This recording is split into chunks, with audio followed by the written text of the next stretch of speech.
شروع کرتا ہوں اللہ تعالیٰ کے نام سے جو بڑا مہربان نہایت رحم والا ہے۔ حضرت عثمان رضی اللہ تعالیٰ عنہ بیان کرتے ہیں، رسول اللہ صلی اللہ علیہ وسلم نے فرمایا، تم میں سے بہترین شخص وہ ہے جس نے قرآن سیکھا اور دوسروں کو سکھایا۔ مشکات المصابیح حدیث نمبر 2109۔ رسول اللہ صلی اللہ علیہ وسلم نے فرمایا، اللہ جس کے ساتھ بھلائی کا ارادہ فرماتا ہے تو اسے دین کے متعلق سمجھ بوجھ عطا فرما دیتا ہے۔ میں تو صرف علم تقسیم کرنے والا ہوں جبکہ فہم اللہ عطا کرتا ہے۔ مشکات المصابیح حدیث نمبر 200۔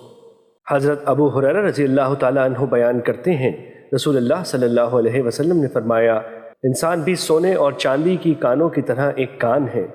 ان میں سے جو دور جاہلیت میں اچھے تھے وہ اسلام میں بھی اچھے ہیں، بشرط یہ کہ وہ دین میں سمجھ بوجھ پیدا کریں۔ مشکات المصابیح حدیث نمبر 201۔